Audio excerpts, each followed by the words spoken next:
Climb on board. We'll go slow and high tempo. How he's getting on, guys? Are you still thinking about pillow talk? What have I told you before, guys? When I ask you a question, you have to put the wires the wrong way around in your headphones and speak back to me. Are you still thinking about pillow talk? This guy's a child, and he's out sexing you. I'm seeing the pain, seeing the pleasure. Nobody but you, body but us, bodies together. Why do people sing like that? Bodies together. Winnie, I want to hold you close from now and always. Speaking of Nelson Mandela, I had my own little Mandela. That was my.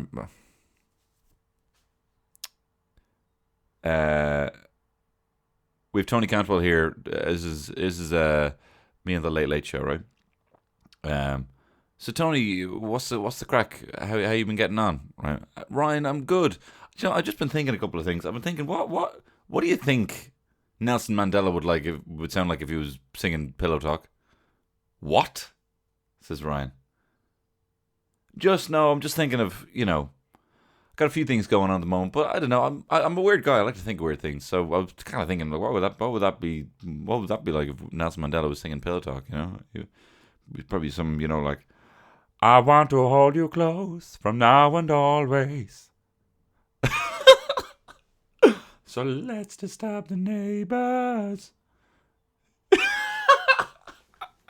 Get out! That was your chance. And you blew it. Sorry, I didn't mean to do... whatever. It's fucking Nelson Mandela, for God's sake. Did you hear that? That is my French press. Percolators! What's the rule, guys? You know the rule. Don't push the plunge unless it's percolated. Right? You can apply that for life. In fact, you know what? Here we go. Another freestyle. Here we go. Percolators. We percolate all this coffee. If you got a cafetiere or French press, we got percolated. And you got to be handy with the plunge. If you want to earn your cup, just let the coffee stew a bit before you plunge it. Mount up. I drink a smooth flat white, a clear black brew tea, David sipping cups, trying to consume. I like my coffee like I like my women, freshly ground up in a French press and fucking swimming. I got a whole cafetiere, single origin roast. I'm sipping on my cup of joe, fresh avocado toast. Drop 17 beans for this coffee and munch. That's over half a €30 for a terrible brunch. I'm two fisting cups, barista cunts are staring at me, cause I'm flipping tables, buzzing off the sweetest caffeine. Aeropressing to impress all the coffee hoe clunge. Gotta wait and percolate before you give it a plunge. I got an espresso at home, what am I doing with my life? I can't believe how much I spent, the avocado was shy. The shit was under-seasoned and was clearly unripe. I guess I read Love in Dublin and got caught up in hype. I'm getting buzzed, I'm getting the shakes. I've had too much, this was a mistake. He took my cup, he took my Chemex. I looked at the barista, he said AeroPress. If you sup like I sup, you gon' need to take a piss. I'm paying €17, too expensive for a pre-lunch dish. If you sup like I sup, slamming beans like every day. Take your hand off that plunge, TC says percolate. Just make sure if you're making like a French press or a cafetiere, just give it a couple of minutes before you push the plunger down. Bit of crack there. That was T. David with Percolate. This is Tony Cantwell Shit Show.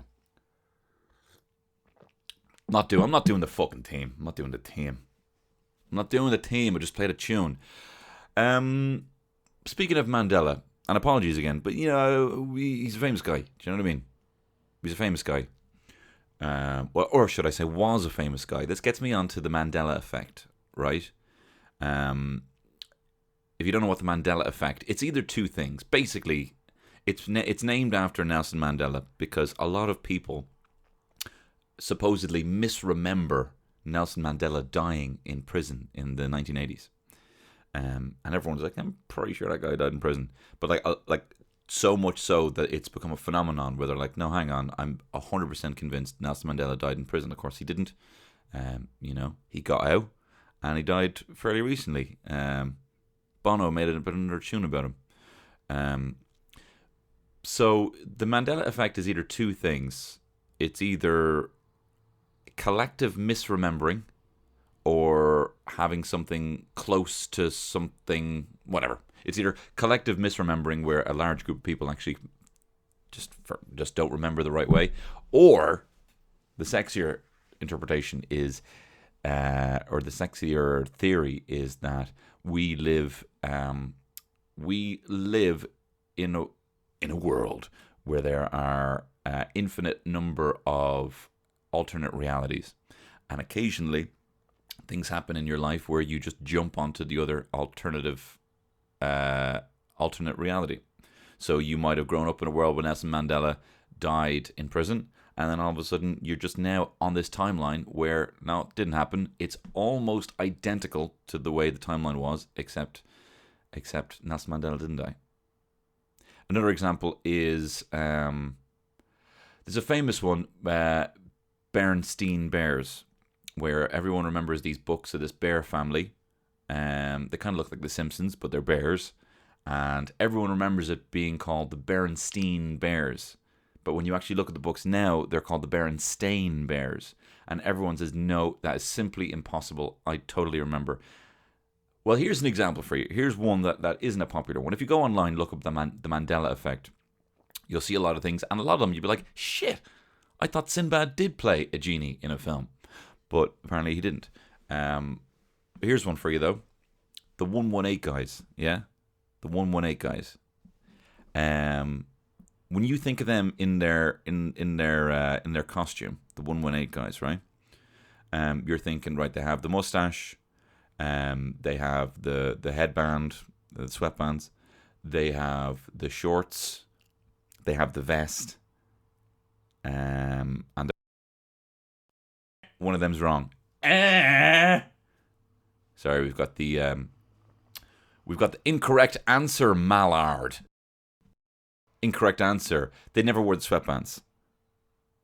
Think about it. Can't you just see them with the sweatbands? Apparently they never wore the sweatbands. So you see people running around wearing those 118 costumes, which is so fucking stupid, by the way. Fucking, what was it? Fucking directory inquiries. We used to call that number. There was a free one. There was a free directory inquiries you could call. And we used to call it from payphones in Marino. It's like, do you have the number to my arse? My arse, to Longford. Anyway, what I'm talking about. Anyway, luckily we live in a world where Mandela got to live a little bit longer, so that I could parody him with my classic Zayn Malik Nelson Mandela parody. In the bad old day, stop doing it. So we're in the 20s, guys. How are you getting on? Are you enjoying the 20s? Ba da da da da da da da da da da da da da da. Enjoying it. Here's another one for you. People call Babar, the Elephant King. They call him Barbar. They're misremembering. It's actually Babar. So I went to the barber's. Guess what he told me? He said, boy, you better get your hair cut no matter what you do, 'cause you're a fool and nothing compares to... Back myself into a comedy cul-de-sac here. To Ploon. Sometimes you just gotta pander. Do you know what I mean? Sometimes you just gotta pander. Oh, actually, sorry.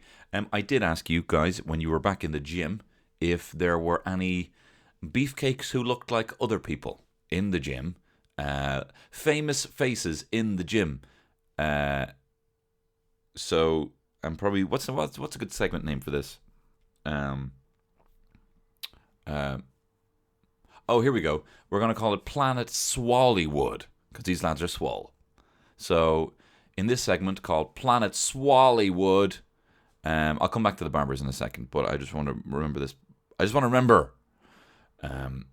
So Planet Swallywood is where you send me in your nicknames for people who look like other people in the gym. That's a shit description. Basically, my mate Conor Barry, personal trainer to the stars, said that he used to see this guy walking around the gym who looked like Pierce Brosnan, but he was fucking jacked.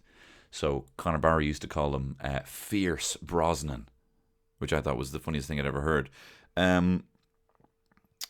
Two of mine, which I saw two lads in the gym. So it's basically a jacked play on words for these people, right? So here's one I had. There was a fella who looked like Eckhart Tolle, you know, your man, Power of Now, Oprah's best friend. But I always call him Eckhart Swole. Another fella who looked like Brad Pitt, but he was quite wide. Broad Pitt. Yeah. And we got one in here anonymously, right? Fella who looked like Jerry Adams, but very little percentage body fat. Nicknamed Jerry Abams because of his abs. So, Planet Swallywood, they look like actors, but they're weightlifters. Shit, no, hang on, think of something better. Whatever. Fuck up, whatever. Anyway, I went to the barber to get one of my monthly beard trims. Now, I went. Why am I fucking stammering? I get a beard trim, right? I don't get my hair cut. I get my beard trim, right? And I don't like going to the barber because I don't like really handing over that power because it's never what I want, and I always tip the guy. Do you know what I mean?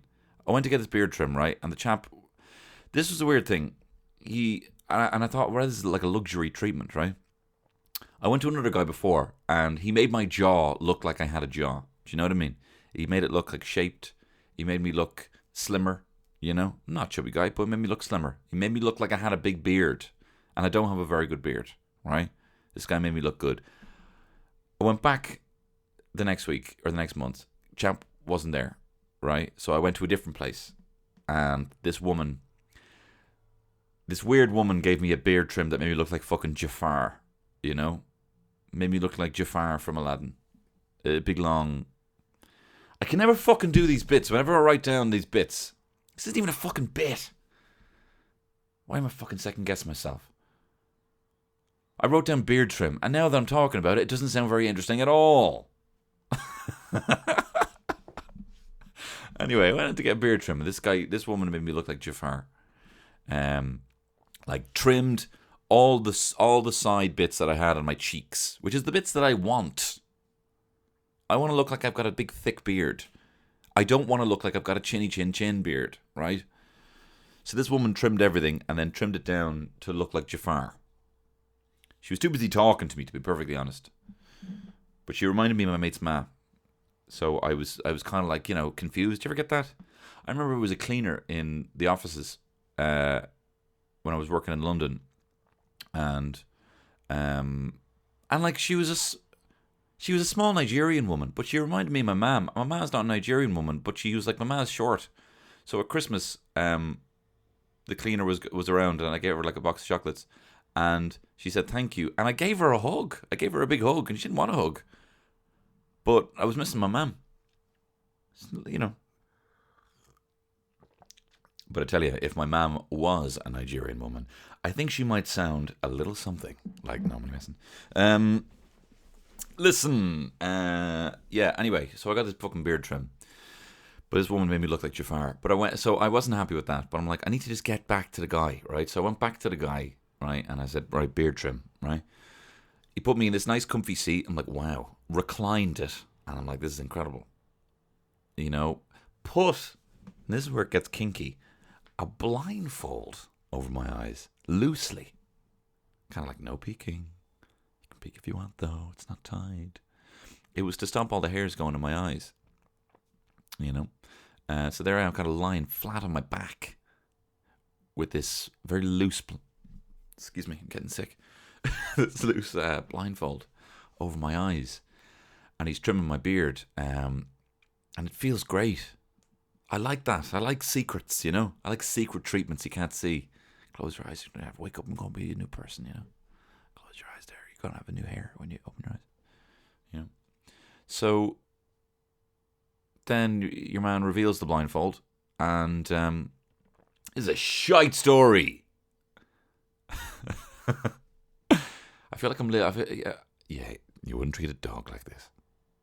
Yeah, I would listen to someone tell me this story. I need to get out of my head.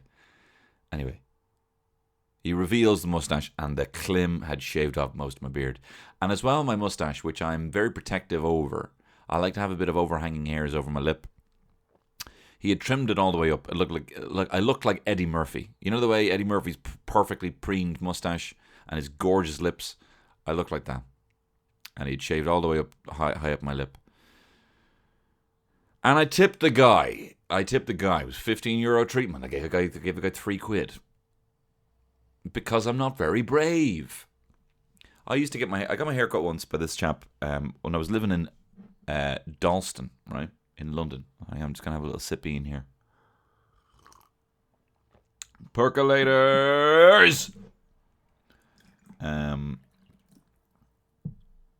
Yeah, I used to live in East London in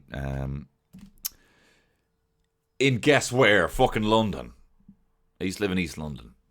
Tony, I'm sorry, I need to have a word with myself. Tony, go easy on yourself, all right? You wouldn't treat a dog like this. All right, I'm sorry. I love you. I love you too. Wait, do you want a hand job later? Okay. Hey, I don't wank. Just the other guy gives me hand jobs. Hey, I'm not a wanker. It's just the other guy in my mind gives me hand jobs. I want to hold you close. Anyway, I'm after spilling coffee on my notebook. Podcast of the year. Anyway, I was living in East London and there was a trendy barber near my house. And I thought, you know what? More so that I'm lazy. I'm not going to go in to the Turkish and pay €5 for him to smack the shit out of my neck today. I'm not doing that. I'm going to just spend whatever it is. If it's €20, I'm going to do it because this place is trendy. And I feel on the other side of this haircut is me finally loving myself, right? So I went in, got the haircut. This motherfucker, it was fancy, right? Fancy East London place. And this old lad, who was fancy, he was either, just recently out or just recently had met a new partner. Do you know what I mean? Was recently out of a bad marriage. And like he had that kind of like, I always say this to my wife. We're watching MasterChef, and some of the judges might get on and all of a sudden they have like a trendy haircut or a new jacket or something like that. Or Bake Off or something like that with Paul Hollywood.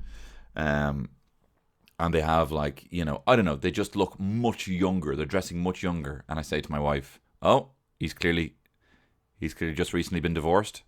I like to highlight, he's clearly just chasing up some young tail. And he's decided to try and look like a young man. This is the vibe this guy had, right? And he cut my hair, right? And he pretty much fucking just butchered it. He was chatting shite about fucking how we used to know George Michael in the 80s or whatever, right? And obviously I was listening to him and I was fascinated and But anyway, he fucking shaved me like a pig. And then he left this down my widow's peak, down the front of my head, a thin little draped, not even a fringe, like literally not even an inch wide, thin bit of hair. And he showed it to me because I don't get to see what's going on. I'd have to take my glasses off when I get my hair cut. So I put them on and my face said it all. I was like, oh, fuck's sake, man. Fuck's sake. I didn't say that. I said, yeah, it's great. I'm a coward, by the way. Hi, Tony Cantwell, I'm a coward. It's great. And then he was like, great. And I said, do you know what, actually, would you mind actually just shaving off the whippety bit you have there hanging draped from the front? Just whatever. The other length's fine. Just, would you mind shaving that off, right? And he goes, no, I'm going to leave that there. He wouldn't cut it off. I said, you just cut off this just the long bit that you left, because the rest you've shaved me. I look like a tampon. I look like a tampon. I look like you could dip me. I look like you could dip me. You know what I mean? Or teabag would be a nicer way of looking at this. It's just this long little whippety bit, and the rest of my head is shaved. You know? So would you mind just shaving off the bit that you left? No, listen, I'm going to leave that there. And he charged me €30. I gave him 40. So I'm a silly Billy. A fool and his money, huh? Anyway.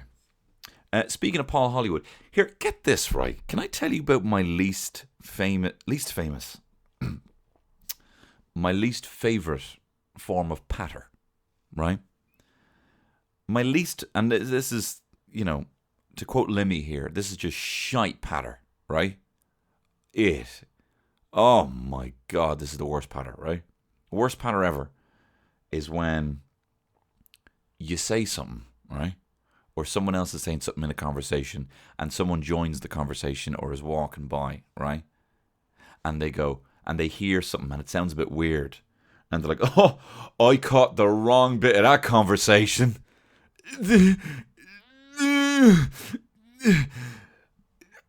Let me give you an example, right? Because this happened, right?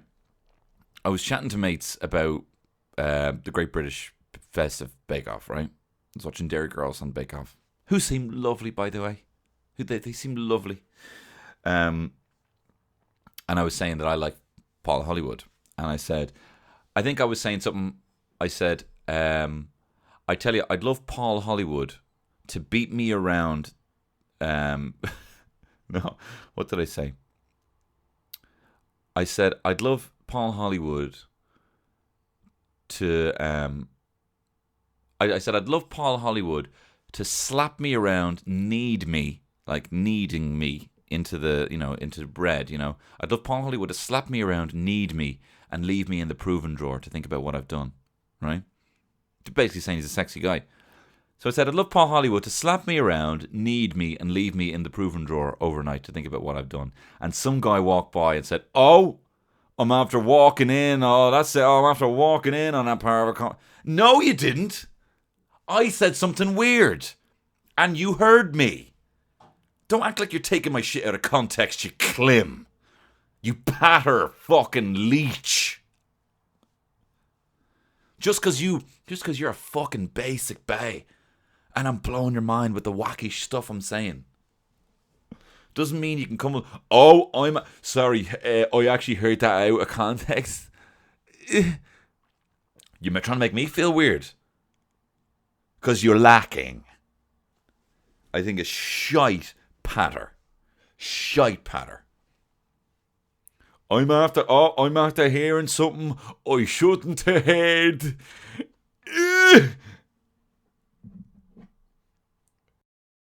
Don't you fucking act like I'm weird. You're the weirdo. You're like that lad in the WhatsApp group who doesn't say anything. You're that pair of eyes emoji, is what you are. And also, I was fucking talking to my friend.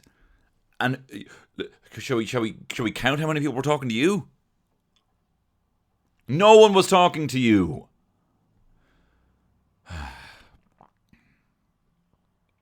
It's difficult writing bits, isn't it?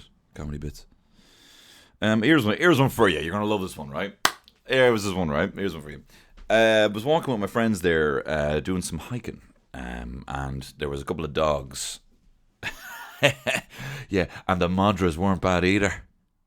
No. No, my friends aren't dogs. I mean, some of them are, I call, No, I mean, I don't know, whatever. What am I talking about? Oh, I should tell you about the time I rescued the dog. No, I won't.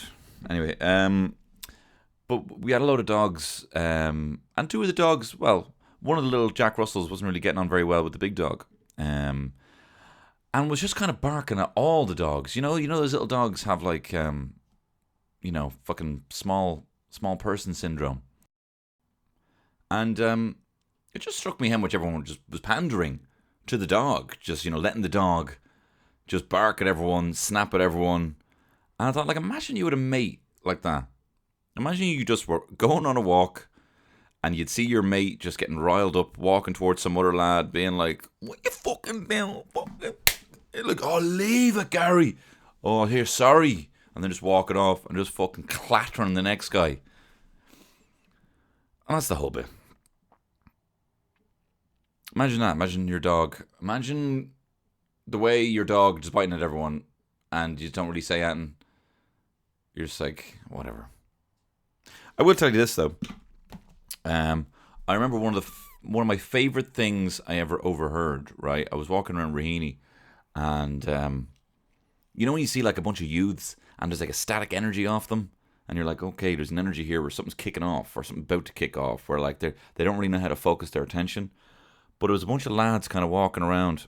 Well, 3 lads were sitting on the wall, and one lad was sort of pacing himself, right? And the lad who was pacing himself, right, was kind of like, was fuming, right? And he goes, and this is all I overheard, right? I was walking by, and I overheard the guy being like, "Fuck's sake, I tell you what, when fucking Gary Moore gets here, I'm gonna fucking..." And then out of nowhere, I heard this tiny little squeaky voice being, "What are you gonna do when Gary Moore gets here? What are you gonna fucking do when Gary Moore gets here?" And it was Gary. And then the lads were like, "Oh, fuck, leave it, Gary." And Gary starts fucking throwing digs at this massive, "What are you gonna do when Gary Moore gets here?" It's a fucking Joe Pesci little lad. And I said it to my mates, we'll cut that all the time. "Sorry, what are you gonna do when Gary Moore gets here?" Yeah, he was fucking writing checks his ass, Kincaid, because Gary Moore was here. Here we go. This is a better momentum. I shouldn't have been talking about those dogs. I didn't have a fully formed bit yet. I hadn't even thought it through in my head. Well, look, I don't want to do the. I said last week I would talk to you about the goal setting thing. Actually, no, I'll very briefly tell you about how I rescued the dog. No, it's fucking boring. I didn't do anything. Basically, there was a dog. What is wrong with me? What is wrong with me? Here, how about this? 2020, Tony, be kind to yourself, okay? Let your stories come. Stop putting so much expectation. I feel like I'm in a relationship with myself now. Do you ever see that? Like those relationships with people, and they should probably break up, you know, because you're at dinner with them, and then like maybe the husband starts talking or the wife starts talking, and they're like, "Oh, stop, it's not interesting," you know. And they're like rushing them along, you know. And they're like, "Okay, get to the point here, love," you know. And it's like, no, come on. We're in here for the ride. We're in here for the long haul. So we're not breaking up, right? I'm not breaking up with myself. I'm going to be kind to myself, give myself the pacing to get this out. This is fucking my podcast. I don't owe anyone anything, right? Comedian has mental breakdown on pod. No, this is fine. This is fine. Okay, what was I talking about? I rescued a dog. My wife and I were coming back from, where was it? Kilkenny. And on, I don't know the roads. I don't know the names of the roads. I'm not allowed on them. I'm a provisional driver. It's very emasculating not being able to go on the big roads, I have to be honest. You know? But anyway, my wife was driving on the big roads while me, the baby, was in the seat. And we saw this kind of Glen-of-a-Mal terrier looking thing. It was a Glen-of-a-Mal terrier. That's a very specific thing to kind of see. It kind of looked like a Glen-of-a-Mal terrier. You know, that very rare breed of dog? And it turned out it was one. On the side of the road, and it looked terrified. It was rainy day. It was foggy. So I got out and I said, "Baby, pull over the car. Daddy needs to save the day." And I got out, and I don't know. I wasn't really thinking. I just kind of thought, you know, this dog is probably going to run into the middle of a car, and get plowed down. So I was like, "Fucking, there's no gaffs around here, or maybe there is, but I don't want to fucking look for them." So we ushered this car into the back seat, stole the dog, really. And then we drove it to a vet's in Dundrum. Now, we were in Kildare where we found the dog, and And we brought it to the vets. They scanned it and turned out that the thing was chipped, and they called the owners and the owner picked it up. Turned out the owner's gaff was, I'd say, 2 minutes from where the dog was. But how were we to know that, So basically, I wouldn't say so much that we rescued a dog as we moved a dog from Kildare to Dublin in a big elaborate prank. Hey, where's Ashton? Oh my God, I've been punked on my face. You guys move my dog? But I tell you this, the dog, did not want to be rescued. I had to hold the dog in place, and it was going fucking mad. It was going mad in the back, and I was going to hold him. You're all right, you're all right, you're all right. There I am thinking I'm being fucking the savior, and the dog's like, you've literally just taken me out, take off.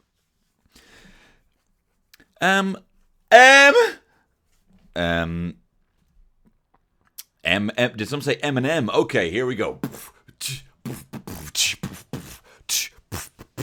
Stolen dogs. That ain't a hog. That's a dog, you Clem. That ain't hard. It ain't hard to differentiate a pig from a dog. All you gotta do is look at the snout and the nose. What's a nose? Who's a snout? Who's a fucking shit patter? This is I don't know. I'm sorry, guys. These raps today. I should delete them out of the podcast because my Percolate one was so lit. But last week I said I would go over some of Zig Ziglar's 7 tips for goal setting. Now, I still haven't done this yet. This is something I need to do. But Zig Ziglar, who I told you last year is a sales guru turned life coach, very religious guy, but don't hold that against him, loves immigrants, so, whatever.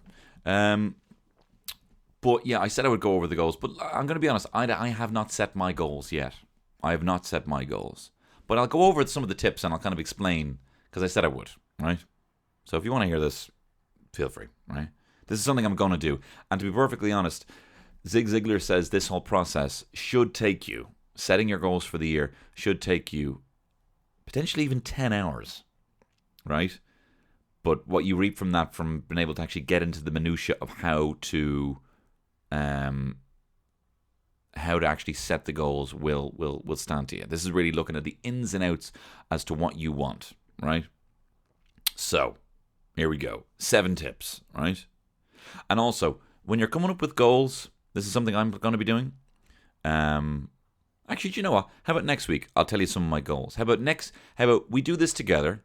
How about you set some of your goals, and you can let me know what they are, and you can do this plan, right? It doesn't have to be 10 hours, because come on, we're not going to do 10 hours. But if you do an hour on this, I think you're setting yourself off pretty well for a year, right? And rather than just have goals in one particular category, sometimes we look at the goals that we feel that once achieved on the other side will make us look like a better person, will, be that person that we want to be, like we're chasing being that person, rather than actually looking at your life and seeing which goals, if achieved, would actually have the best positive impact in your life. Like maybe as much as you hate your job, maybe that isn't the worst thing in your life. Like, sorry, like not to get into it, but maybe of all the things, actually, visiting your mom or seeing your family more would actually have a bigger positive impact in your life, or maybe getting more active and running a 10K and leading up to all those things would actually have a much more positive impact in your life than changing your job. Because changing your job might be, I feel this is the thing that defines me. I want to have something else that defines me. But maybe actually there's a couple of other flat spots, as he puts them, in your life. So there's ways of setting goals. You should look at what's a good career goal, what's a good intellectual goal, what's a good family goal, social goal, spiritual goal. So there's 5, right? If you had a goal in all one of those, you'd be doing pretty well. So these are the 7 tips, and feel free to skip ahead if, this is something that doesn't interest you. Whatever, free content, right? But this is something I did once, and it worked for me when I did it, right? Number 1, 7 tips. Number 1, state the goal. Write it down. I want to run a 10K. No, make it present tense. Even better. Bring in a bit of Brian Tracy. He's another self-help guru. He says, state it in the present tense, right? I have run 10K, right? I have earned 30 grand this year. I've earned 50 grand this year. I have performed. I've performed in a band. I put on a gig and I did it. I have practiced mindfulness for 1,000 minutes over the course of the year. I have gone on 3 weekend trips with my family and not friends. So whatever it is, you state the goal. And without looking at the goal as well, be sure that this is something that is something you want, that no one else wants for you, that you want for pure reasons, not because you think someone else has it. Make sure this is something that you really want, right? Stating the goal, writing it down. Do you know what? That's probably even the biggest step. Writing it down. Writing down, I have, I will, or whatever it is. So one of my goals when I did my first Sugar Club show was to have an hour-long show. And I've done that. And that was one of the goals I was actually able to achieve. Wasn't able to achieve them all, but another key factor. Step 1, state the goal. Step 2, set a deadline, right?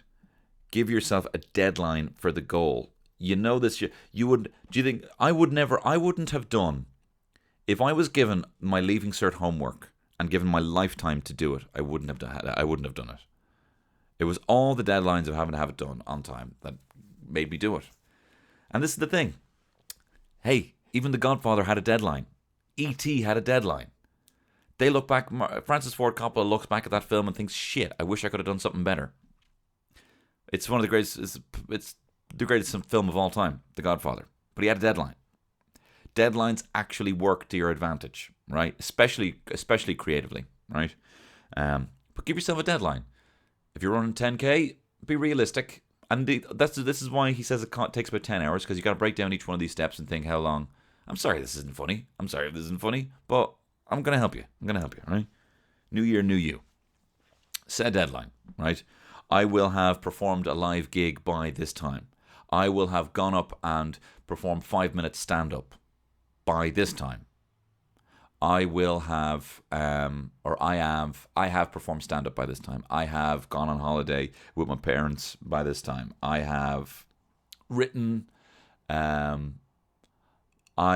have written 6 blog entries on my new blog or vlog. I have uploaded 6 videos to Instagram, one a month.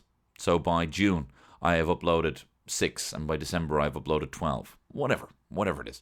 You set the deadline.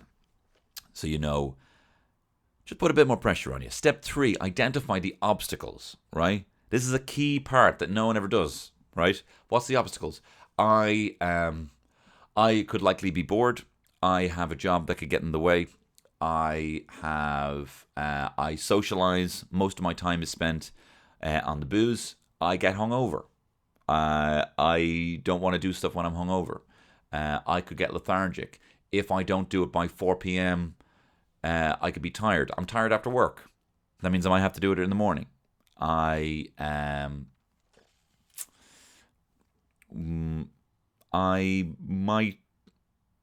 might find that one day I don't want to do it. I find one day I might not want to train. Just got to make sure you do it the second day. List all the obstacles. Like there's 20 obstacles that could get in the way of you achieving that goal. Some of the other goals could even be in the way. That's also another thing. Keep that in mind. Make sure none of these goals are kind of counterintuitive. Not counterintuitive. Make sure no goal means, just don't have a fucking goal that means that, if you have a goal to become, if you have a goal to genuinely not get off a couch, to win a competition by not getting off a couch in 2 months, then you doing a 10K in that time is not going to happen. That sort of thing. Except a fucking not a shit example. Goal number 1, be kind to yourself, Tony. Step number 4, identify people, groups, and organizations that can assist you in achieving your goal. This is a key step. Like-minded people will help you. If you message someone on Instagram, say, "Hey, I wanna do stand up." Not me. Don't fucking bother me. Don't fucking talk to me. I'm not gonna answer you. If I see them, I don't look at my Instagram messages that often. But if you need help with something, I'd be happy to give you a summary as to if you want to help. If you want to get up and try and do stand up, I'm not a particularly good stand up, but I've done it a couple of times. Goal number 2, be less modest. But whoever, if you've seen people who have, even if you're creeping on Instagram and you see someone, do you know what, fucking hell, last year they were just trying the couch to 5K thing. Now they've run a marathon. How did they do it? That's someone who can help you. List the people, the groups, the organizations that can assist you in achieving your goal. If you want to do stand-up, list all the places that do open mic nights. If you want to do a gig, list all the venues that will likely put on your gig with your band. If you want to start a band, list all the people you think who could get in the band with you. All the groups and organizations that can assist you in, genuinely. I think because of the internet, we all think we can do everything. We go on YouTube, we think, the tutorials are there, but are you really going to sit down and do them? Do you know what I mean? If you want to be a web developer, if you want to be a graphic designer, that's a goal. Then, honestly, the people and the groups are the way to go. Actually, having someone to speak to rather than just creeping online is going to make a huge difference. Number 5, list the benefits of achieving this goal. Achieving this goal will mean a better heart health. Achieving this goal means I am more financially secure. Achieving this goal means that I am more emotionally gratified. Achieving this goal puts a less strain on my job. Maybe I like my job. Maybe I like the security my job gives me, but I don't like actually doing the job. Then you need to flex parts outside of your work. You need to do some sort of activity or hobby where you can feel fulfilled. I don't feel like everyone has to do a job that they actually really enjoy. I think changing the perspective and thinking, well, look at what this job offers me in terms of the security and the freedom to do the things that I do like doing. So anyway, list all the benefits to achieve the goal. Number 6, list the skills you need to acquire to attain the goal. If you ran a marathon tomorrow, you couldn't do it. You need to build your stamina. You need to build, you probably need to build your habits, grow your habits so that your habit of being bored after running for a kilometer isn't there anymore. Skills you need to achieve. You need to flex your writing skill. If you're writing stand-up, you need to have 5 minutes to get up there. You need to practice your personal speaking. You need to practice that set before you go up. You need to practice in front of a mirror. You need to, if you're writing, that's a habit. You need to flex that thing, maybe every morning, get up before work, write 30 minutes so that those kind of neural pathways in your brain are flexed so that for the first 5 minutes, you're not saying this is shit, this is shit, this is shit. That's a skill you need to achieve. You might need to, what other goals? Skills. You're hanging out with your family more. Maybe you need to develop your patience. Maybe you need to develop, change your perspective. Maybe there's things that your parents say that make you just resort back to your 8-year-old self, and that's something you need to overcome. So there's various skills that you need to actually acquire to attain that goal. But that's not like, oh, now I have to do this. That's the bonus. Look at all the skills you get to acquire while attaining that goal. And number 7 is develop a plan. This is the big one, right? And this is the kind of picture this, we were about butt naked, banging on the bathroom floor. Picture this. This is actually where all the things, you have the goal, You have the deadline, you have the obstacles, you have the people, you have the benefits of achieving the goal, you have the skills needed to acquire the goal, and then develop the plan. The develop the plan is really just taking bits from all those steps, but kind of talking to yourself like you're talking to a friend. So it's like develop the plan. By June, by the end of the year, I will have run a half marathon.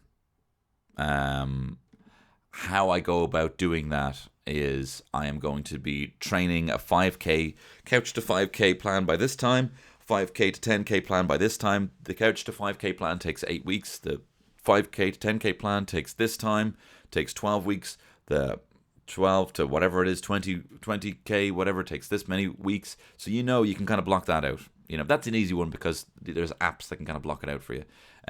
Obstacles would be that I'm lazy. Obstacles would be I'm not eating well. Obstacles would be that I'm boozing. So to make sure that I can overcome my obstacle of being hungover on a Sunday, I am going to maybe run on a Saturday morning. I am going to ensure that I'm not boozing as much on the Sunday. I am going to join a running club. I am going to join Strava. I don't even run, by the way. I seem to know a lot about fucking running. I don't even run. I'm going to join Strava and try and compete with other people or go on runs with other people. I know that by doing this, the benefit will be I will probably have an improved mood. I will probably feel better. I will probably whatever. And the skills you need to achieve, it's just about basically putting all of these things. I want to, by the end of the year, have done 20 stand-up gigs. Or 12 stand-up gigs, whatever. Although, I do think if you are starting stand-up, you should try and book, blocks, of like 4 within 2 weeks, if you can. Because if it doesn't go well, you just go straight away and do it again. Or if it goes well, have that humbling thing where you go up again and it doesn't go well, and then have the third one. But doing them every month isn't enough time, I don't think, to flex those muscles. So if your goal is, have a 15-minute set by the end of the year, have a good 15-minute set, you're going to want to do probably about 30 or 40 gigs over the year to even figure that out, So I want to have 15-minute. So here's an obstacle for you. It's difficult to get spots. So I'm going to have to hammer everyone in my spare time, ask as many people as I can, walk around town, let people know that I'm willing to take whatever kind of open mic spots they'll get. Benefits achieving the goal, blah, blah, blah, blah, blah. You just set a plan, right? And identifying the groups and organizations that can assist can help you with the plan. And also writing down all these things and linking them all together can help you with the plan. Anyway, that's it, guys. Way to end the show with a whimper. But look, that's how you set goals, apparently. I did it before. Worked well for me. I achieved, I think, 3 of the 5 that I had set. Probably 2. But they were big ones. Anyway, I'm going to make my list of goals, guys. Why don't you make your list, huh? Why don't we do this together? When we get up off the couch, we do this together. And you can message me in your goals. At Tony Horror on all the soch, guys. At Tony Horror on social media. Also, guys, could you do me a huge favor? I'm really enjoying doing this podcast. And it's been a lot of fun. And I really like doing weird sketches in it. And, I'd like to be able to focus more time on it. And I would be great sometime if there was a sponsor down the line and it meant, that I could, give me money. I want money. No, this has been doing really well in the Spotify charts, but it would make a huge splash for me because this is basically the old podcast that I used to do fucking years ago. So for whatever reason, with Apple Podcasts, when it's a newer podcast, it jumps up the charts a lot more when there's kind of reviews and things like that. Because this is still the old RSS feed, boring as that is to explain, it's considered an older podcast even though it's a new podcast. So could you do me a favor now, right? If you're listening to this on the Apple Podcast app, right? Could you please go into the app, right? Can you do that now? Go into the app. Give this show a review, right? All you have to do is, it takes 2 taps, bop, bop. Tap whatever 5 stars if you think it's good. 5 stars. And then if you have a written review as well, it would make a huge difference in this podcast, moving up the charts and getting more listens so that I can maybe get some fucking money. But anyway, if you would like to see me at any of the upcoming Pure Gras tour, I would love to meet you. I would love to see you. So I'll give you a couple of dates here. February 8th and 9th in Galway is now sold out. If you slept on that, well, you can't come. There may be another one announced potentially in March, so keep your eyes peeled. But hey, if you want to just maybe make the trip to Cork, maybe if you and your partner were going to go, why don't you spend the weekend in Cork and come to the February 14th gig on Galentine's Gay. February 15th, Bray Comedy Festival, sell some tickets for that. February 20th, Limerick, Dolan's. I haven't been talking about that one. Come to that one. I forgot that one. And I'm really looking forward to it. I've not performed in Limerick before, so please, February 20th, please come to see me in Dolan's. February 22nd in Howth, the Abbey Tavern, that is now sold out. So talk to you there. March 14th in Ratouth. Tickets selling very well for that. Possibly will sell out closer to the whatever tickets selling well.